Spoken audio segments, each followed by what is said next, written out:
Buenas gurizada, estamos chegando mais uma vez com o podcast de um grupo de futebol. O 6º episódio, se eu não me engano, faz tanto tempo que a gente não conversa. E como de praxe, não estou sozinho. Comigo, Leão Sanguiné, bem-vindo. Olá, meus amigos, eu queria dizer que a esperança é a pior coisa na vida do ser humano. Meu Deus do céu. Também com a gente, outro jornalista, Vinícius Peraça. Bem-vindo, Vinícius. Obrigado. Diante dessa mensagem otimista do Leão, até eu ficar quieto. E também Lucas Maffei. Bem-vindo, Lucas. Olha, tô me sentindo no meio da mídia golpista, né? Só tem jornalista comigo, mas vamos lá. Olha, fiquei ofendido. Mas eu sou Pedro Henrique Krieger e agora sejam bem-vindos a este maravilhoso podcast que temos muitos assuntos para abordar. Entre eles, a Copa do Mundo na Rússia, sem o Brasil e sem as melhores seleções. O importante é liderar o bolão. O Hexa é consequência. A Croácia tá porque a gente não gosta da Croácia, né, Leão? Cara, eu gosto menos agora, depois que saíram essas notícias de que os jogadores estão evocando cânticos antigos fascistas da Croácia. Agora eu tô torcendo meio que instintivamente só, que eu queria não torcer pra Croácia depois dessas coisas que aconteceram. Sério, não tinha visto isso.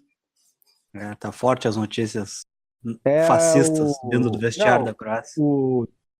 O Lovren, o zagueiro da Croácia, filmou os jogadores depois da vitória contra a Dinamarca, cara, cantando uma música que a Croácia, né, para quem não sabe aí, era a parte da Iugoslávia que apoiava o nazismo durante a Segunda Guerra. O time ficou contra, coisa e tal, mas o Estado independente da Croácia apoiava.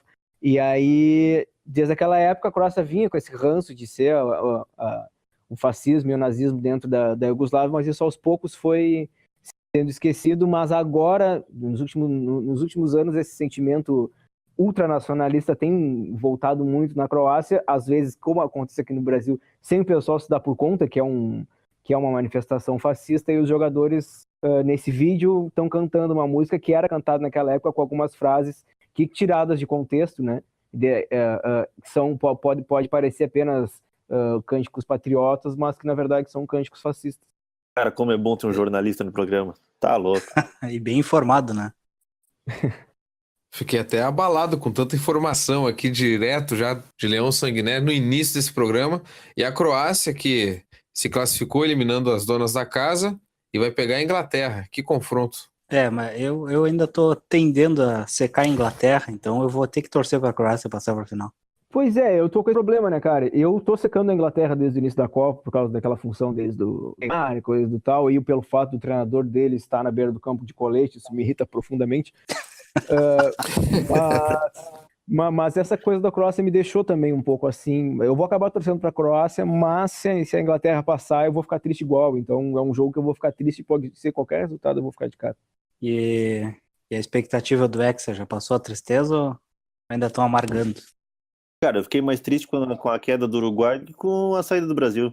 Pois é. Eu volto à minha frase ali do início do programa de que a esperança é a pior coisa do ser humano. Para mim, aquele gol do Renato Augusto foi a pior coisa que poderia ter acontecido com a gente. Porque ali tava 2-0.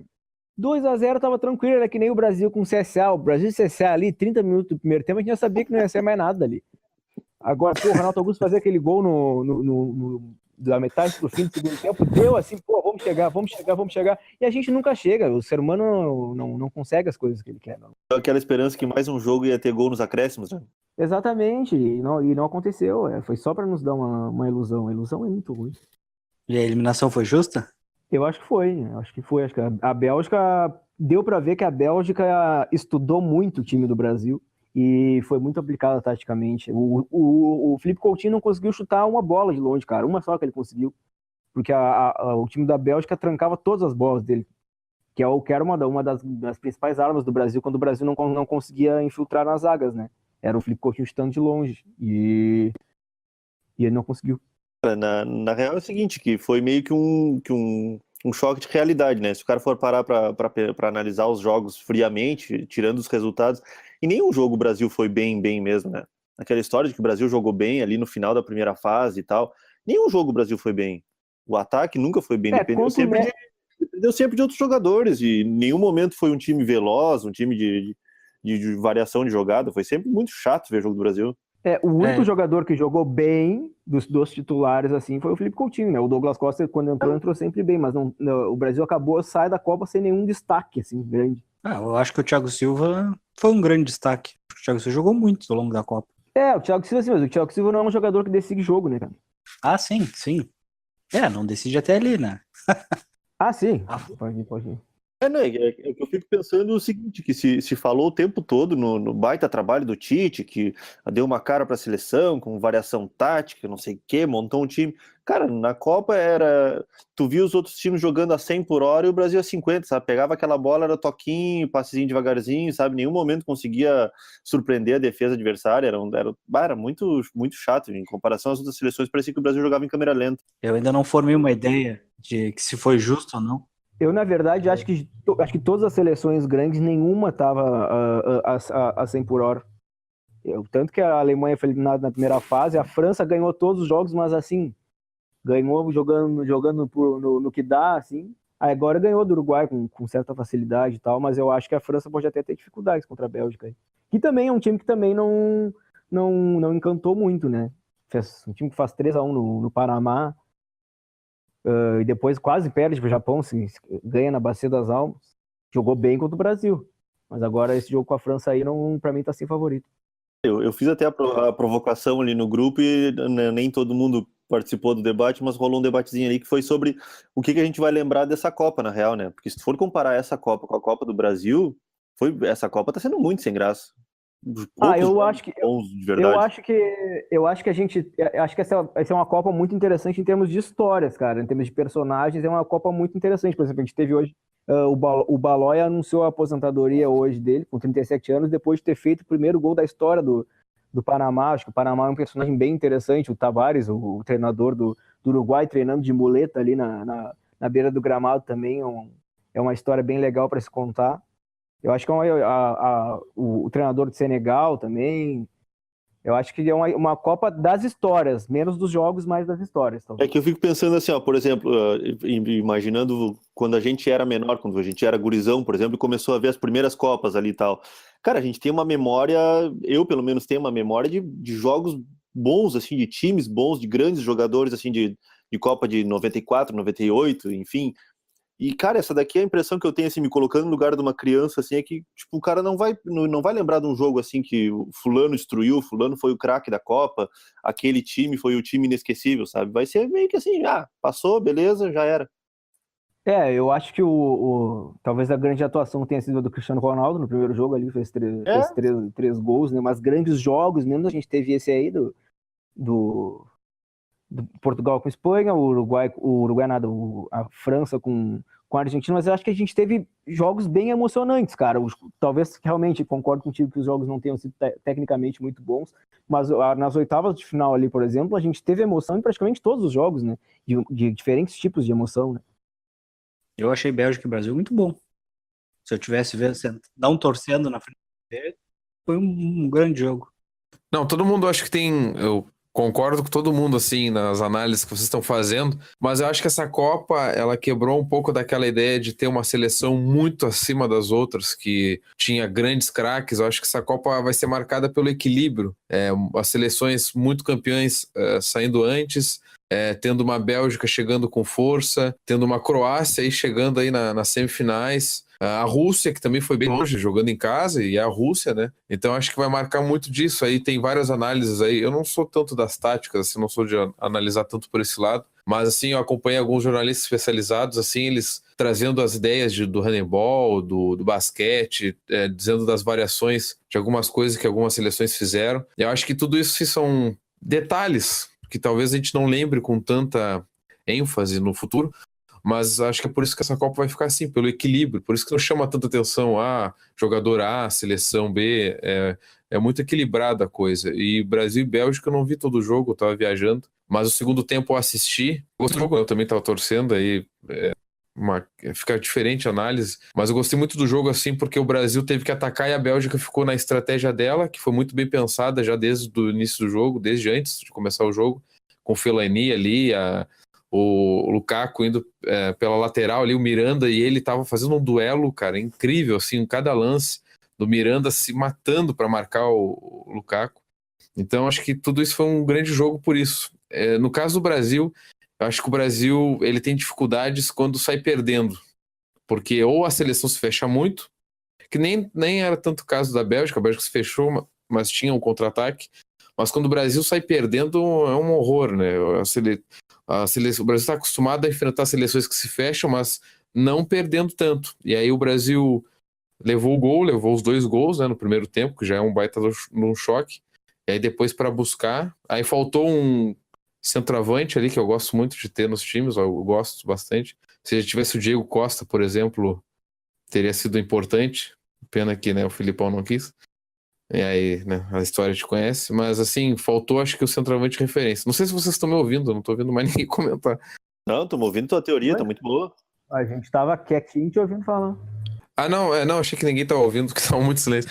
Mas, assim, acho que eu gosto, assim, pessoalmente gosto de centroavante. Acho que em vários momentos dos jogos são importantes. E o Brasil não tinha, né? Porque o Gabriel Jesus parecia uma criança no meio dos zagueiros.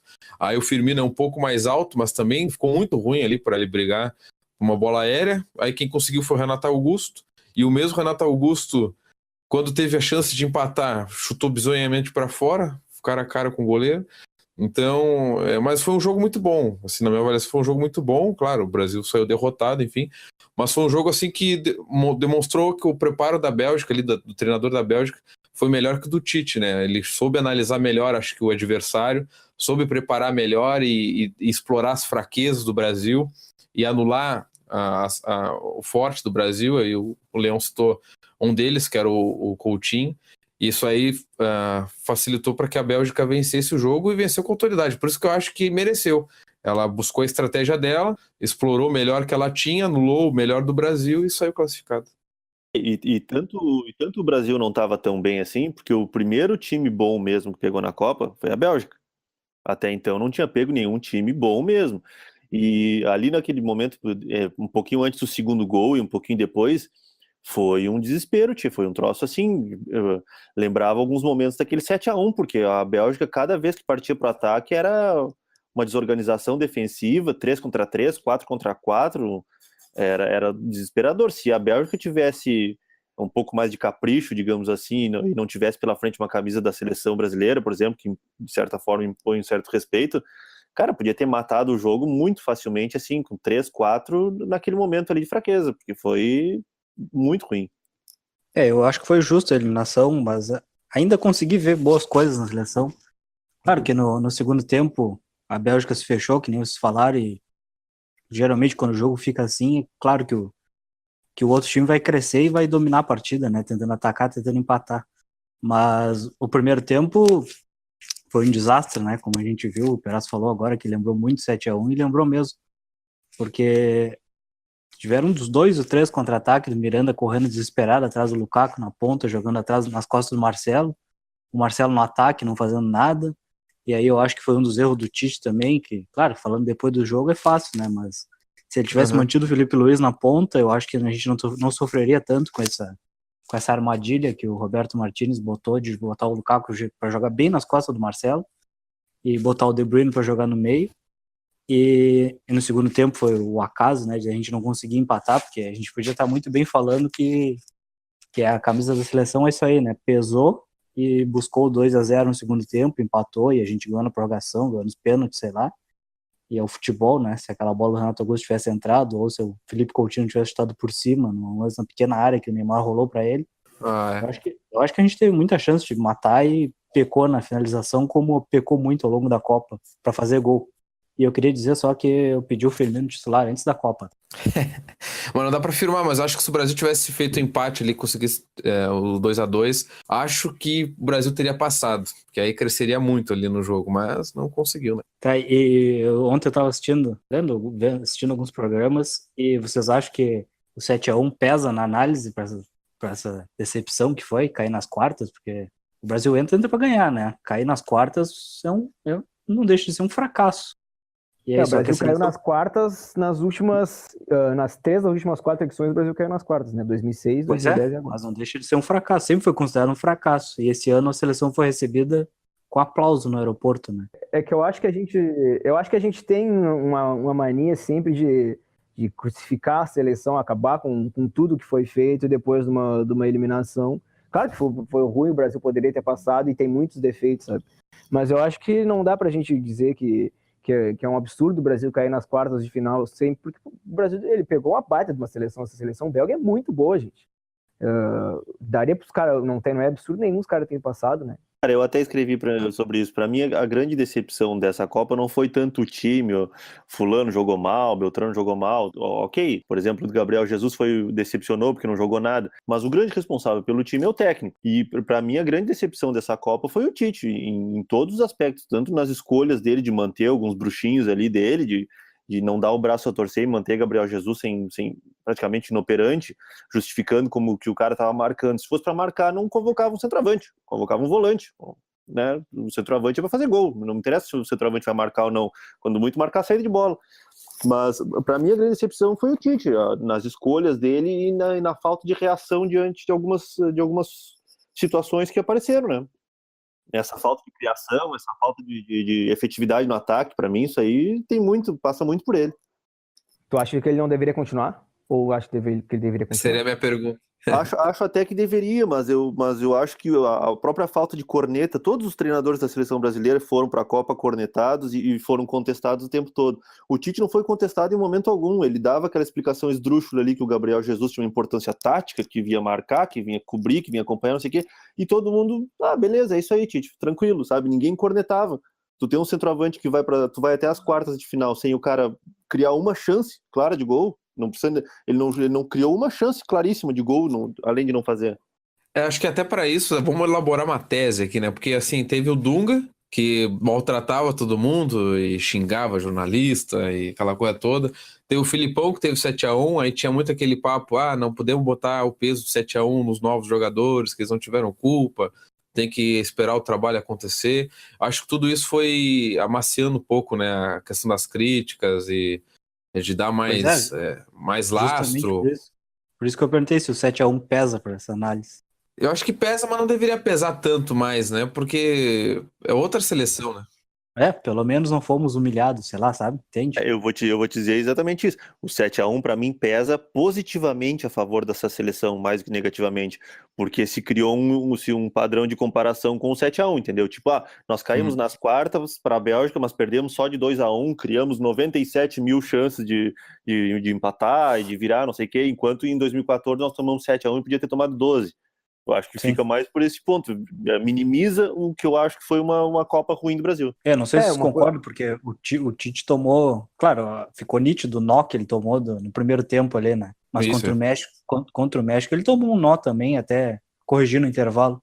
E se o México fosse um pouquinho menos ruim, nós tinha saído ganhando também, e complicado a situação nas oitavas. Porque eu lembro de um contra-ataque, tinham 3 mexicanos contra 2 brasileiros, e o cara resolveu bater a gol com um mexicano livre dentro da área. Se o México tivesse uma tomada de decisão um pouquinho melhor, tinha complicado antes da gente ter passado para as quartas. Muito mais sorte que juízo, tanto que a primeira seleção que a gente pegou que tinha um poder maior de decisão, matou. Se tivesse pegado antes uma seleção um pouquinho maior já nas oitavas, já tinha perdido nas oitavas. Poderia ter pegado a Alemanha, né? Embora essa Alemanha também fosse uma porcaria, mas beleza. Triste. A Alemanha é futebol triste. A Alemanha e a Espanha foram as grandes decepções dessa Copa. Não jogaram nada, nenhuma das duas. Toque de bola para um lado para o outro, não criavam nada, nenhuma das duas, uma preguiça em campo. A Espanha foi... Olha, se tivesse o troféu para a seleção mais irritante, a Espanha ganhava. Que droga era ver o jogo da Espanha com aquele tic-tac de um lado pro outro e não acontecia nada. Podia botar 3 horas de jogo ali, ficava olhando tic-tac, dormia, acordava e não acontecia nada. Mas assim, a Espanha fazia isso ganhando o jogo ou empatando e tal, não sei o quê.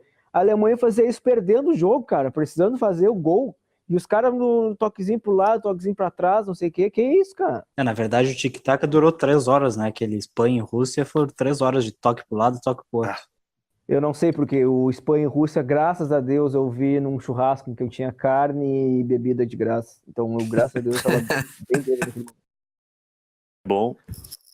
A fase é boa. E agora, A fase é boa. E agora pra semifinal França e Bélgica, vocês têm palpites aí? Eu só revelo no bolão. É que a gente tá com esse problema, né? A gente tá, o Lucas tá liderando o bolão, então tá todo mundo esperando o palpite dele pra colocar o contrário, né?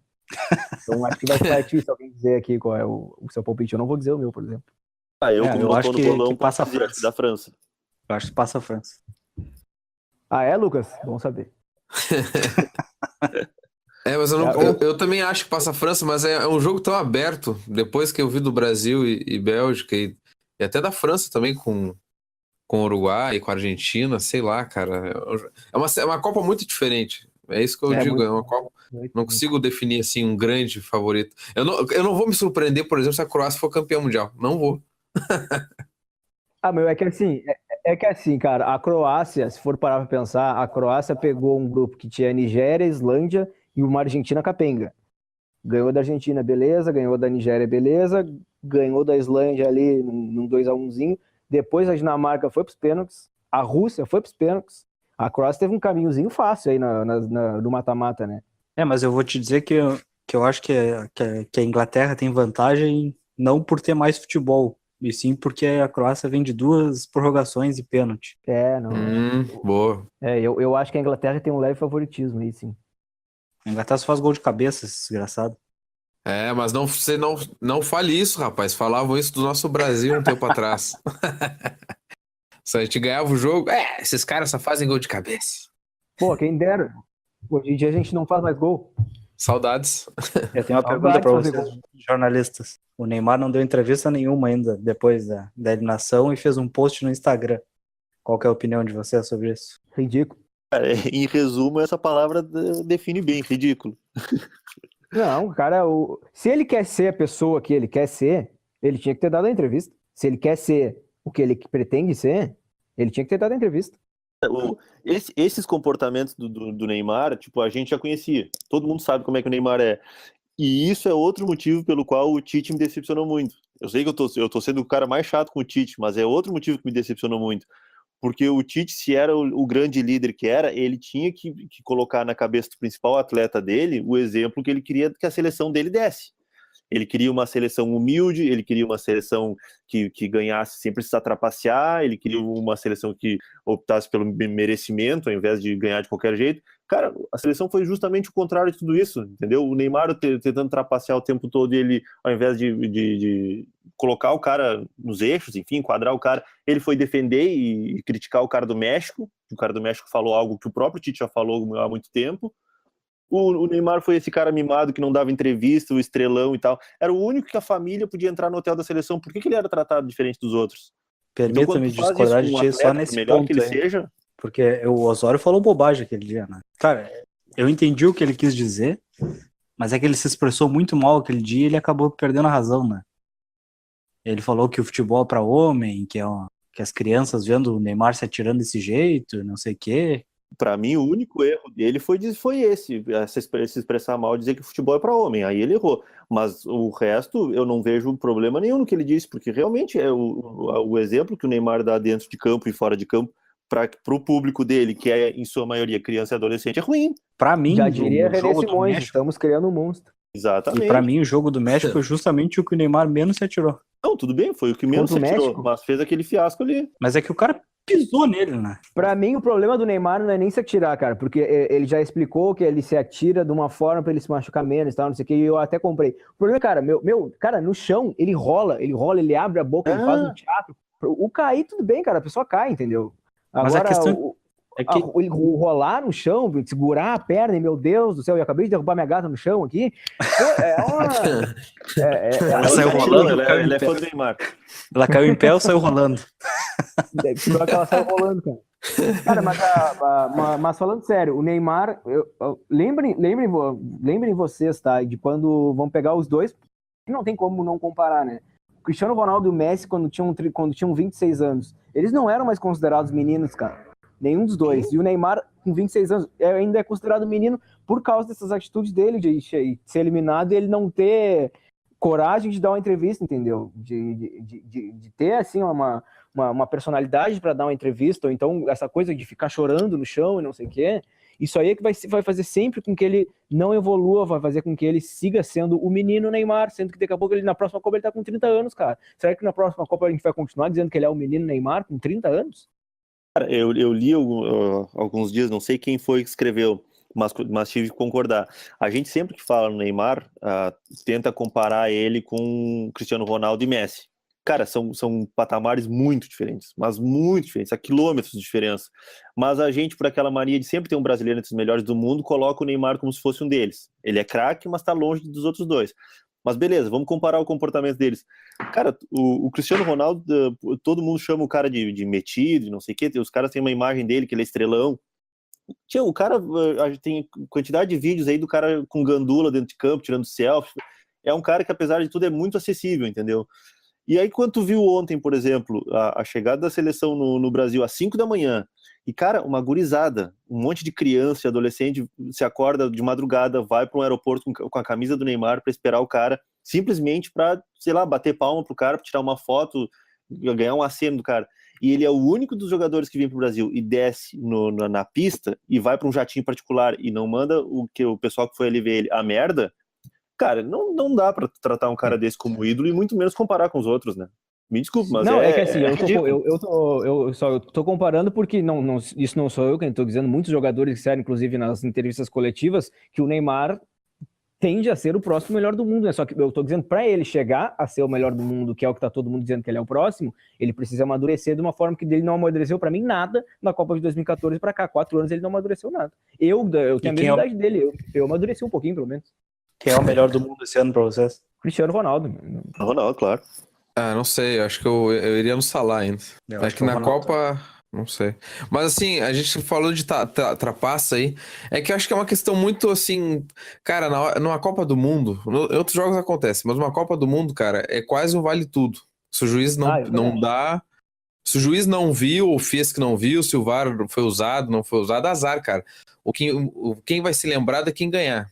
Teve a mão lá do Maradona, teve histórias de doping, histórias de não sei o que, botaram na bebida.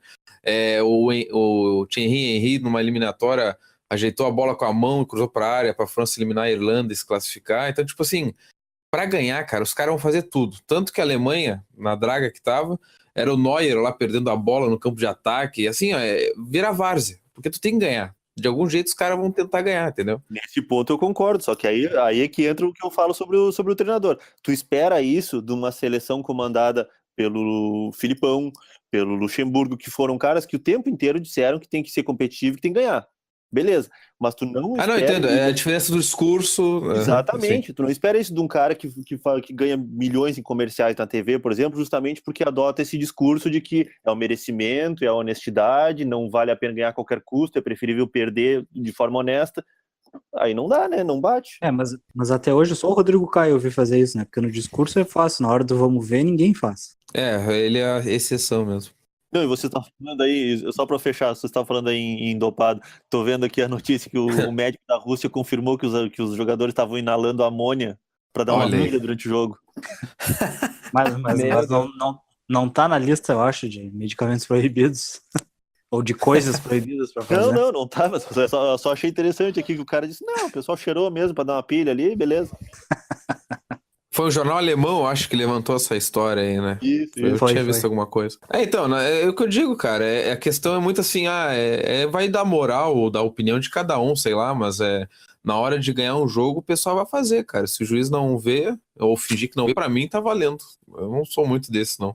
Eu acho que essa coisa de merecimento, isso é muito relativo, cara. No futebol, às vezes uma equipe joga 1000 vezes melhor, chuta não sei... O Brasil Fortaleza do Castelão. Aí, vocês acham que o Brasil merecia subir ou não? Porque ficou só levando pancada. Merecia. Então, mas sei lá, mas aí eu acho que merecia porque conseguiu segurar, entende? É muito questão de opinião, sabe? Falando merecimento por chance.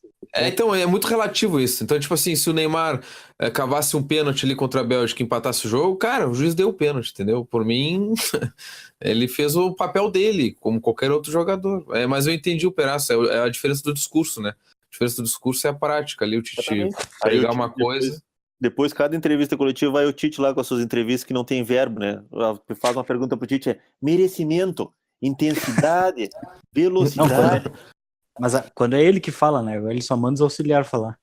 Ah, não, é agora. Ele dá entrevista de Camanga. Vai ele mais uns 15. Não, eu achei muito engraçado que eu até falei na redação isso esses dias. Eu achei muito engraçado a entrevista do Edu Gaspar falando, não garantindo que ele vai continuar, como se ele estivesse muito preocupado se o Edu Gaspar vai continuar na seleção brasileira. Não, e falando em Edu Gaspar, a entrevista do Edu Gaspar minimizando o que o Neymar fez foi mais ridículo ainda, né? Que Foi é muito muito difícil ridículo. ter o Neymar.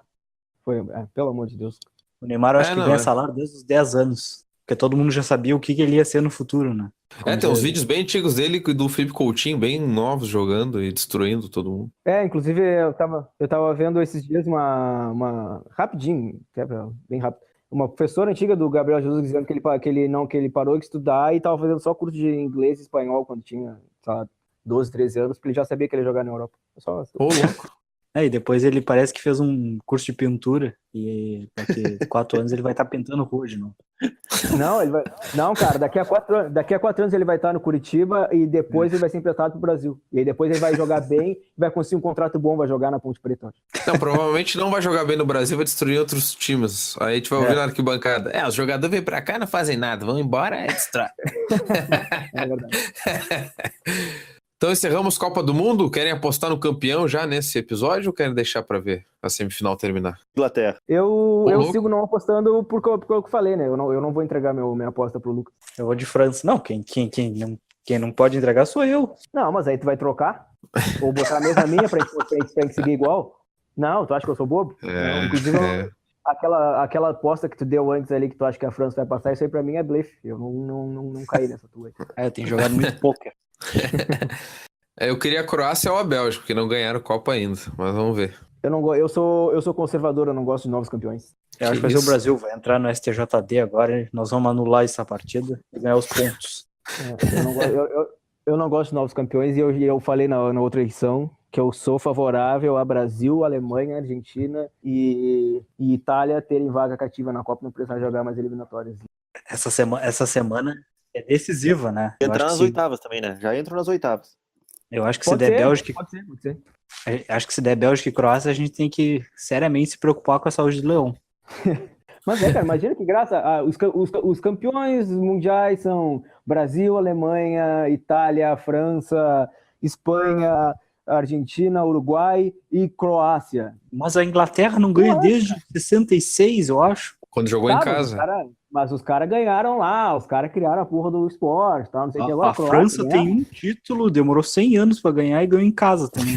Mas a França chegou em 6 semifinais, cara. Não, mas se tu falar entre Brasil, Alemanha e Itália, ganhou em casa. E vamos falar sério aqui, porque o Brasil fez aquele rolo, vendeu pra Nike, não sei o que, toda aquela história. A gente tem que falar sério, a gente tem que falar coisas fidedignas. Nada de... Vamos parar com esse negócio de fake news aí. Quando a Espanha foi campeão, o Leão também se atirou da ponte. Não, que tinha a Holanda do outro lado. É diferente, Lucas. A Espanha tinha ganho a Eurocopa de 2008. Que é diferente, Leão. Cara, Portugal ganhou a Eurocopa, cara. Essas seleções não têm tradição nenhuma também, se tu falar entre Brasil e Itália. Vocês vão deixar eu falar? Os caras a Espanha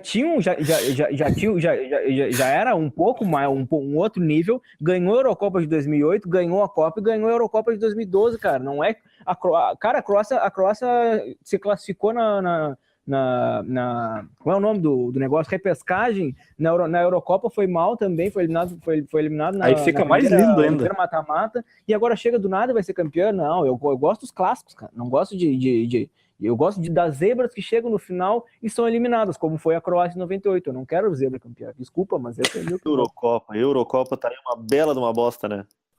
Até a Grécia ganhou essa merda. Eurocopa é outro troço chato de assistir, né? Eurocopa é muito Copa América no Brasil, né?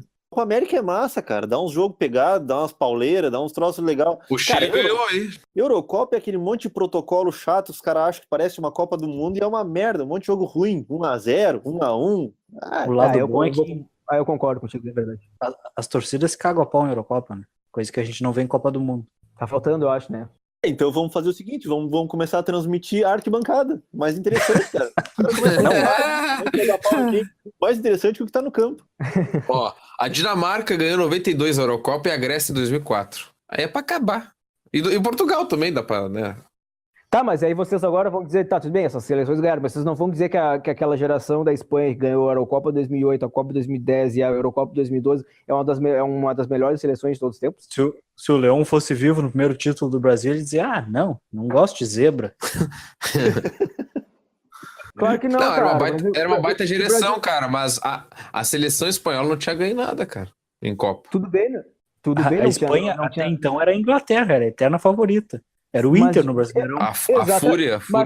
Mas exatamente, cara. Era uma eterna favorita. É uma seleção grande que ainda não ganhou. É diferente da Croácia ou da Bélgica ganhar, que nunca fizeram porra nenhuma no futebol. Aí chega, vamos ganhar agora essa Copa. Essa Copa aí, vamos ganhar esse negócio aí. Perde a importância do negócio, cara. Eu gosto de ter os poucos times. Pô, o seleto grupo de time que ganhou foram esses aqui. Aí tem agora um lá do nada que ganhou também a Copa. Vai ser uma sequência, cara. A Croácia vai ser tri. Tri? Claro, tri. Pra ser tricampeã tem que ganhar a primeira vez. A Croácia vai ganhar agora e depois vai engrenar, cara. Essa geração vai marcar a época. Pode ser. Mas essa geração acaba agora. O Modric e o Rakitic não vão jogar a próxima Copa, provavelmente. Já estão com... Caraca. O Modric está com 32, o Rakitic está com 30, vai jogar a próxima Copa naquelas, e o Modric não deve jogar. Ou se jogar, vai ser que nem o Iniesta, jogar de vez em quando. O Modric é uma criança com cara de velha, né? Já falaram isso. E uma criança bem feia, né? E que não pode bater pênalti, né? Não, impressionante, ele não bateu nenhum pênalti. Vamos então para... Não, Pedro, não. Eu já sei qual é o próximo assunto, eu não quero o próximo assunto.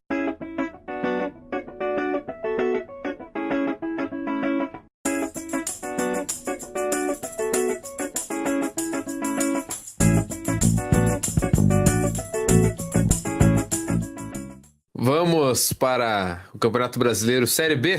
Que tristeza. Para quê, cara? É lamentável, mas a gente tem que dizer que o CSA nos meteu 2-0 em pleno Bento Freitas na última quinta-feira, e o Brasil é o 19º colocado com 13 pontos, não ganha há duas rodadas. Não tem nada que ver com a Série B, só quero avisar você o seguinte, já que o assunto é esse, para tristeza do Leão, o Leão vai se deprimir agora nesse assunto, eu não gosto de ver meus amigos tristes, um jornalista triste, então eu estou nesse momento abandonando o programa porque eu tenho um entrecô no forno que eu tenho que cuidar, e entre ouvir vocês lamentarem o Brasil e cuidar do entrecô que está no forno, eu vou cuidar do entrecô que está no forno. Obrigado pelo convite.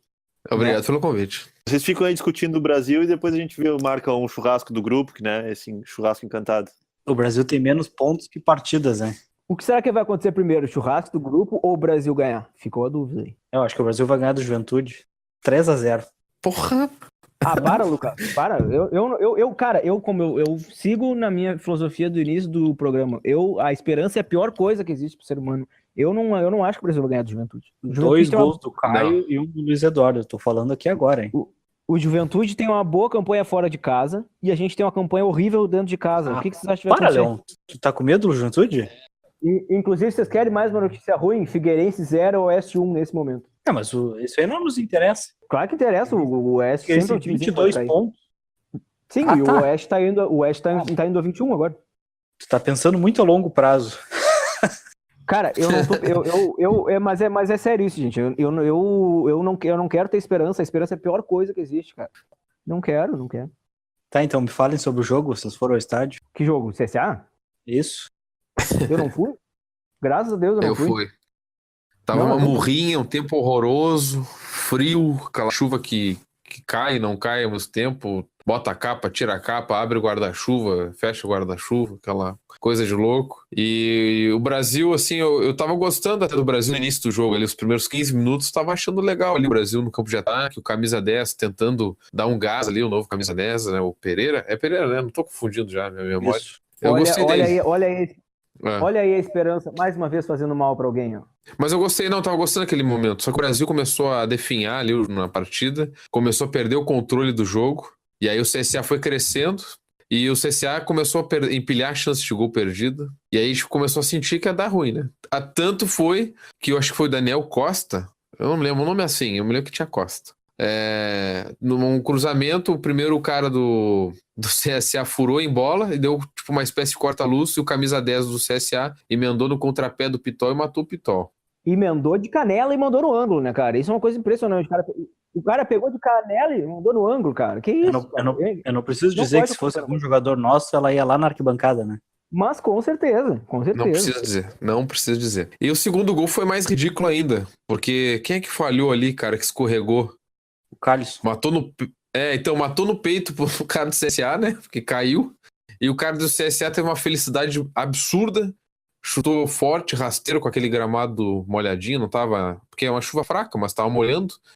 A bola foi que era um foguete, o Pitol deixou passar também, não sei se foi falha ou não, já não sei mais distinguir se foi falha. Não, foi uma sequência de falhas, né? Porque o Não, Leandro foi Leite um- entregou a bola no meio campo, Ah. aí aconteceu aquilo com o Carlson e pra mim o Pitol falhou.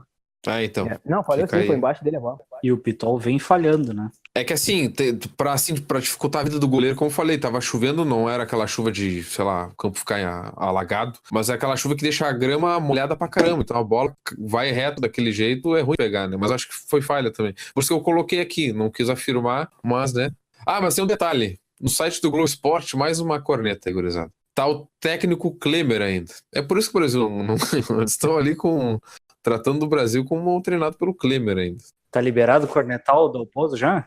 Eu já ia dizer isso. Aí significa que talvez, já que no Globo Esporte tá o Klemer, a gente pode desfazer essa demissão, trazer o Klemer de volta, aí demitir o Klemer e trazer o Vink. Acho que poderia ser uma.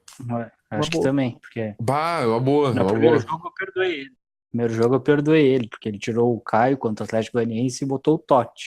Aí ele resolveu continuar fazendo cagada nesse jogo, né? Ele tirou o Pereira, que tava estreando, mas tava bem em campo. Sei lá, podia ter botado Itaqui. E quem que ele botou? Ele botou o Totti de novo, pra ser Totti, o 10 do time. Isso. E aí botou o Caio naquele momento. Vai lá, vira o jogo. Demorou a pra nós. mexer. Isso, demorou a mexer. Muito apático. Eu não gosto de treinador que fica parado com o bracinho cruzado na beira do gramado, olhando, esperando algo acontecer. Eu tava toda hora xingando o banco de reserva por causa disso. E aí depois ele Mas botou, tirou o Klemer era Carlson. assim também. Não, mas ele gritava mais. Mas assim, cara, não tinha reação. Parecia que não tinha ninguém ali. É muito estranho, tá ligado? Foi muito ruim. É uma apatia muito ruim, assim, uma apatia muito ruim. E aí ele botou o Michel, né? Tirou o Carlos, botou o Michel, ficou o Michel, o Luiz Eduardo. Não tinha criação naquela porcaria daquele time. A bola não chegava nem a pau. E quando E o ainda Brasil assim, conseguia erramos, finalizar, perdemos, chutava né? feio. E o Michael Assis, cara, uma pergunta que eu faço. Ele tá lesionado? É horroroso? Não, tá no banco, né? Só não foi colocado ainda. Naquela hora, cara, já tava... O que era um peido, né? Pra quem tava, né? Não vou terminar o ditado. Eu colocaria ele. Não sei, né, cara? Nunca vi ele jogando. É melhor. Porque de repente poderia dar algo a mais do que o Totti daria, com certeza. A gente já conhece o Totti. O Caio Tentar, botou né? Não tinha o que fazer ali também.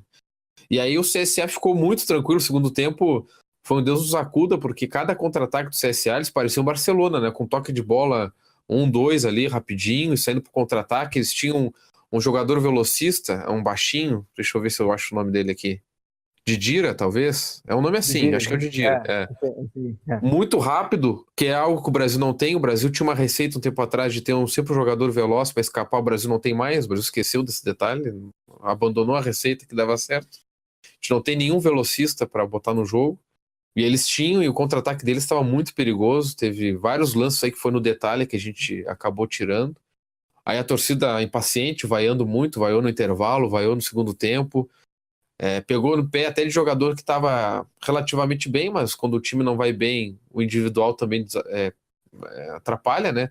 Eu gostei do Leandro Camilo no jogo, por exemplo. Ele não vai dar muito mais do que aquilo, não sei o que o pessoal exige dele. Gostei dele, mas não, assim, ele tinha o William Machado do lado, que acho que até não foi tão mal. Mas os melhores jogadores do Brasil foi o Colasso e o Ciola. O Ciola tentando sozinho toda hora, subia e tentava driblar e tentava ir para cima daquele jeito que a gente conhece. Mas era só isso também. O Pereira eu achei até bem, cara. Pro primeiro jogo dele, eu achei que ele foi bem até. O Pereira, ele me lembrou, não tô comparando e também não é tão parecido, mas em alguns momentos ele me lembrava o Diogo Oliveira quando tentava segurar a bola, assim, usava o corpo, mas não era tanto. O Diogo Oliveira sabia melhor fazer aquilo de girar o corpo e tal. Mas Sabia melhor, é ótimo. sabia mais. E o Pereira fez alguns lances assim, mas ele estava muito sozinho. Ele teve horas ali que ele perdeu a bola, mas ele estava rodeado de 3, não aparecia ninguém para receber. Tava muito ruim. O Dalpozo vai ter que achar um novo esquema, não adianta. Vamos ter, vamos ter que jogar de outra forma. Do jeito que tá, não vai funcionar. E o Luiz Eduardo não ganhava uma também, assim, na briga com os caras, no corpo a corpo ali. O Luiz Eduardo tá com uma nhaca desgraçado, cara. No segundo tempo, pra mim, ele foi até muito bem no segundo tempo, mas ele conseguiu finalizar muitas vezes e nenhum gol. Ele finalizou bastante, mas não faz gol.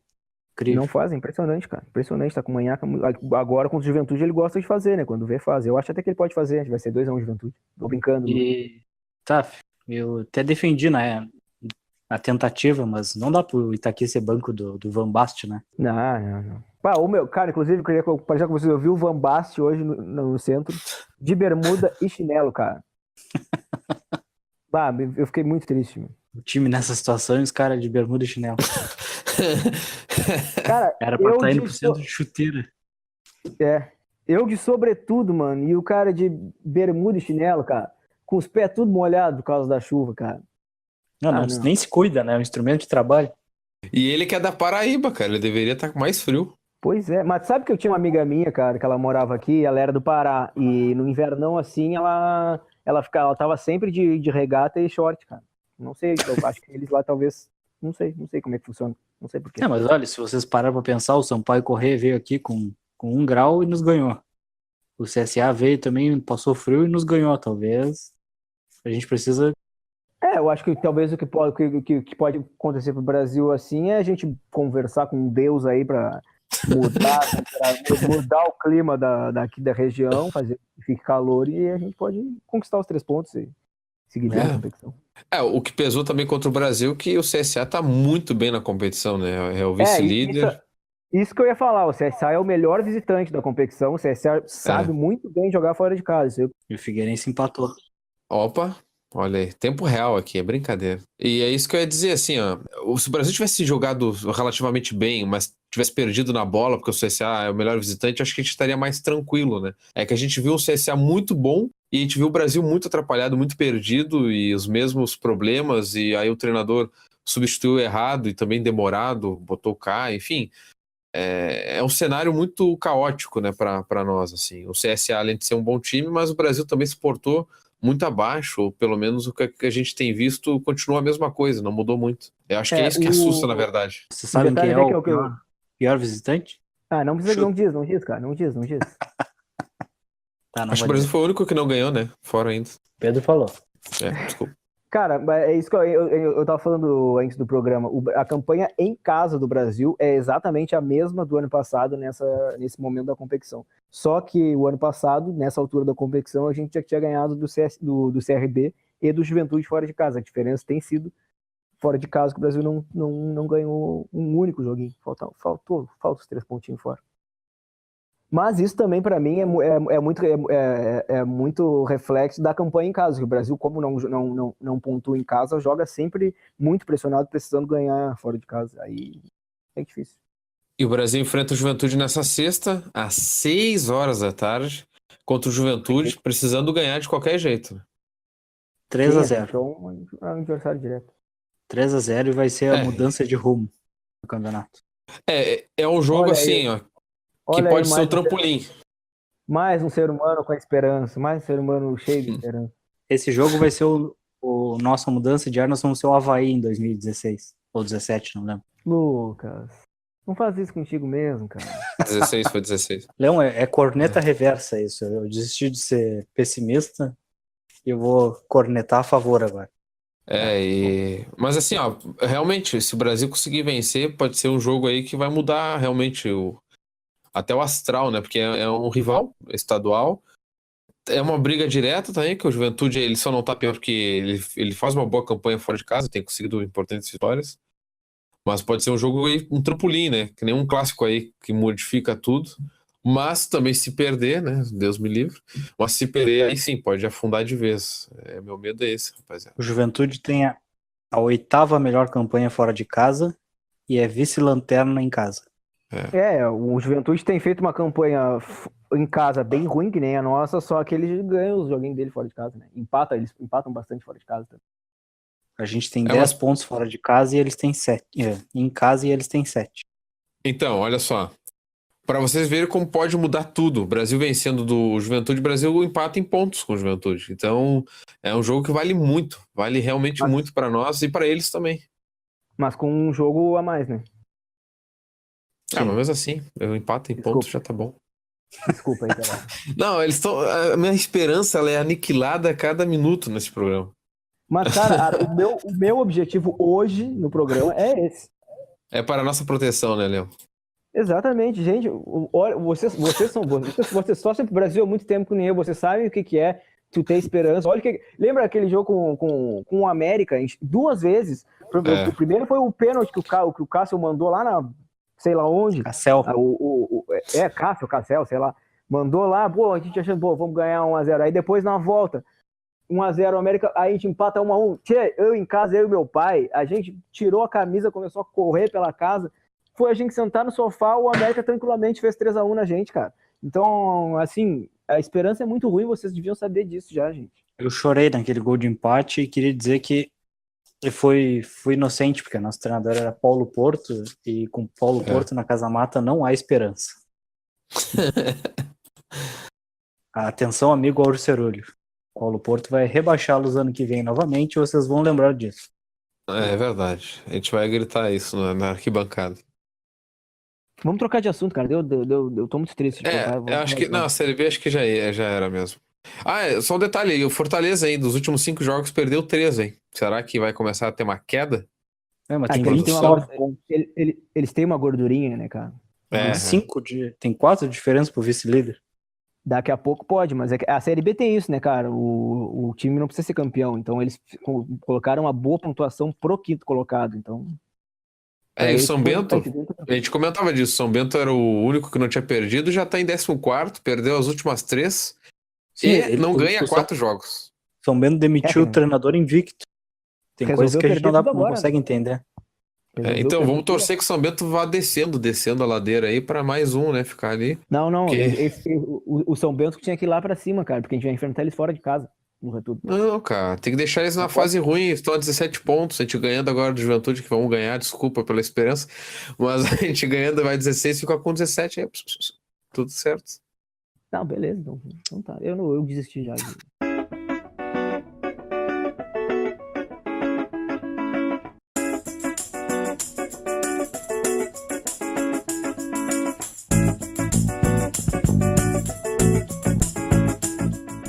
Vamos mudar de assunto, vamos tentar animar a vida. Temos a segunda divisão, aliás. Vamos falar do Farroupilha, aqui na 3ª divisão do Campeonato Gaúcho. Vai enfrentar aí um jogo contra o Guarani de Bagé nessa quinta. É na quinta, né? Dia 12 de julho. O Guarani de Bagé vai ser bem complicado. Primeira partida no Nicolau Fico, às 3 horas da tarde. É o jogo para subir. A gente não encerrou nenhum programa com o hino do Farroupilha, né? Acho que a hora é agora. Porque se não for agora também... Talvez só ano que vem, né? Exatamente. Bom, agora a gente tá aniquilando com as esperanças dos tricolores do Fragata. Eu acho uma pena, eu queria que os dois subissem. Eu também, pior que eu também concordo. Talvez o Farroupilha, com essa batalha que foi para classificar lá em Santo Ângelo, né, tenha ganho o fio de esperança que faltasse, mas eu acho que o Guarani tem mais time, né? Mas é outro campeonato também, né? Cá pra nós. É outro campeonato agora. Eu acho que se o Farrapo consegue fazer um bom resultado aqui... É o momento de lotar o Nicolau Fico. Isso que importa. Eu vou tentar ir assistir esse jogo. Eu não sei se é uma boa eu ir, se eu vou zicar ou não. Eu tô com medo de fazer isso. Mas tô pensando em ir nesse jogo. Torcer pro Farrapo lá. Então passa as informações da partida para todo mundo ir acompanhar. A partida nessa quinta-feira, dia 12, às 3 horas da tarde. Os ingressos, eu não tô olhando aqui, mas acho que é R$20 pelo que eu vi. Vamos checar também. Agora é fact-checking aqui no programa. Eu vi que era R$20. Né? Acho que é R$20. E uma foto com trem.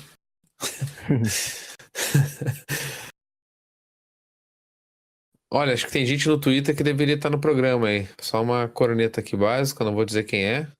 Gustavo, mas não vou dizer quem é. Olha só, gurizada. Cadê será que o Gustavo não viu que a gente tá gravando, cara? Eu tô muito abalado, cara. Realmente tem gente tô curtindo abalado. Os tweets dele que também deveria. Árbitro de vidro. Ingresso durante a temporada custam R$20. Estudantes e idosos pagam só R$10 por jogo. É esse então o valor do ingresso do jogo de quinta-feira, dia 12, às 3 horas da tarde, no Nicolau Fico. É isso? Isso.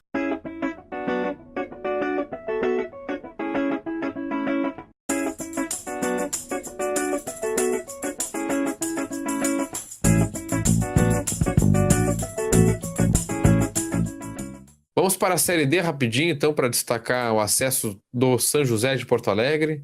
Subiu, comemorou com 30 pessoas na arquibancada, mas é mais um representante gaúcho. Parece que tinha Da mais gente Série na C. briga no jogo do Caxias que na arquibancada do Pasto. E ora pouca gente na briga do Caxias. E do outro lado, o Caxias que perdeu em casa para o 13 da Paraíba por 3-1 e fechou o sarrafo. E diga-se de passagem, muito semelhante à briga lá, a confusão de Londrina e Brasil também na Série D. O 13 claramente tentou não brigar, tentou só se defender um pouco ali, pá. E os caras do Caxias indo pra cima, lamentáveis as cenas. Natan Cachorrão nunca correu tanto. É verdade, eu notei isso aí também. Quando ele viu que ia ficar ruim pra ele correu na direção oposta. Aí um torcedor da Solange Grená ali também invadiu o campo. E queria briga porque queria. E conseguiu, porque ele deu uns 2 ou 4 socos num cara lá. E aí ele foi preso e vai ter que pagar a cesta básica e se apresentar no estádio em dias de jogos. Que isso? E Não, gente, é que assim, ó, só pra contextualizar, isso aqui tem que sair do podcast. Gustavo Iribarren tuitou o seguinte: minha mãe acaba de ligar para a amiga. A amiga mora em Portugal. É meio da madrugada lá. É um Lucas tweet Maffei aí. respondeu. Lucas Maffei respondeu. Legal mesmo é ficar no Twitter e não no podcast. Eu vou responder. Pedro Henrique Krieger também respondendo a mesma coisa. Plágio, mas é um plágio aceito aí, coerente. Isso aí, a partir da semana que vem, quando o Circus começar o patrocínio que ele tá com a gente ganha lanche de graça, aí vai todo mundo querer participar, certeza. É verdade. É verdade. E na Série D o Caxias, né? A gente deu uma confusão ali, o árbitro relatou na súmula agressão de torcedor, do médico do Caxias. Mas enfim, o 13 está na Série C do Campeonato Brasileiro. O Caxias aí amarga mais um ano fora das Pelo divisões. menos Acho que vai jogar a Série D, né? Pelo menos 13 conseguiu vitória ontem, né? É um trocadilho, belo trocadilho aí do Lucas Maffei. Não sei se a gente tem mais algum destaque, tem as punições do Pelotas, mas eu acho até pouco. Não sei o que vocês acham disso. O Pelotas chegou a 7 mandos de campo. E se E confirmado assim, for, não jogaria a primeira fase inteira na Boca do Lobo do Gauchão. não, o Pelotas vai acabar cumprindo o mando na segundona de 2019 já, né? É o combo pra queda invicta mais uma vez, né? Paulo Porto na Casa Mata e jogando fora de casa. Que maravilha. Além disso, a multa chega a quase 70 mil reais. É verdade. Pro Brasil, 70 mil já não é tanto dinheiro, mas pro Pelotas é bastante. E aparentemente o Pelotas recorreu de uma das punições e ela aumentou, né, em relação à primeira. Então a fase é boa, né? Meu Deus. Foi tipo aquele cara que começou apanhando na briga, o cara parou de brigar e ele falou: vem cá então que agora eu vou te dar ali. E apanhou um pouco mais. Me lembrou outra história, né? O rapaz foi assaltado e aí ele chegou na delegacia e os outros que assaltaram ele estavam lá, né? E aí ele falou: esses caras aí roubaram meu celular. Ele, então qual é teu nome? Aí ele deu o nome dele e ele tava devendo pensão. Aí ele ficou preso e os outros ficaram soltos. É lamentável isso. Foi contigo isso, Lucas? Não. Graças a Deus. Tá. Meus cachorros têm ração aqui. Então é isso, pessoal. Podemos encerrar esse programa maravilhoso, cheio de opiniões bombásticas aí. Com o hino do Farroupilha, pode ser? Querem fazer alguma consideração final? Deve ser o Não. Farroupilha. Pô, Leão só não, sim, seco. É que o Lucas falou, cara. Eu ia falar não porque eu preciso tomar banho, tô morrendo de frio. Mas era isso. Eu só não falei porque o Lucas falou, longe de mim ser grosseiro, cara, que isso. Então tá, pessoal, obrigado pela companhia. Grosseiro e pessimista. Sem esperança. Sim. Sem esperança. Não, pra quê? Gente, a esperança, olha, que coisa horrível a esperança. Então tá, pessoal, obrigado pela participação. Foi um ótimo programa aí, muito humor e opiniões, né? E sem esperança, só é claro. Então, complemento, São José enfrenta o Ferroviário agora. um grande foda-se pra essa informação, mas é isso. Ah, o Ferroviário então eliminou o Campinense. A última informação que eu tenho aqui é que na súmula de Caxias e 13, o camisa 6 do Caxias foi expulso porque agrediu o camisa 6 do 13. E o camisa 23 do 13 deu um soco no 23 do Caxias. Tá bom. É. Ótimo. Os números explicam tudo. E o 13 enfrenta o Imperatriz. O Imperatriz que jogou contra o Manaus do Neno, o Neno fez o gol, mas não adiantou porra nenhuma. O Neno, depois eu fui ver a série de cobranças, o Neno não cobrou nenhum pênalti, mas ele fez o gol dele. Cobrado. Se tivesse cobrado. Parece que o treinador do Manaus assistiu o vídeo dele batendo contra o Brasiliense e disse, não, tu não, né? Mas é verdade, era uma deficiência dele. E o gol do Neno, inclusive, se vocês viram, foi semelhante ao gol do Brasil contra o Flamengo. Ele, no segundo pau, assim, a bola sobrou pra ele, ele só empurrou, foi bem parecido. É o Neno, né, goleador? Eu sou um grande fã do Neno, da pessoa. Eu Neno. também. Eu convidaria muito o Neno pra um churrasco na minha casa. Eu também, cara. Saudades, Neno. Saudades daquele time. Vou até chorar. Mas enfim, até o próximo programa. Agora ficou um clima triste até. Momento de emoção, mas nostalgia. Tá tocando o hino do Farroupilha, o hino do Farroupilha é bonito. O hino do Farroupilha vai dar uma animação pra galera. É isso aí. Então, pessoal, obrigado. Até a próxima. Até mais. Falou! Na senda dos esportes, esboça teu perfil com um brado varonil. Vamos lutar com a dor, teu futuro é promissor. Farroupilha é no esporte, o mais bravo, o mais forte.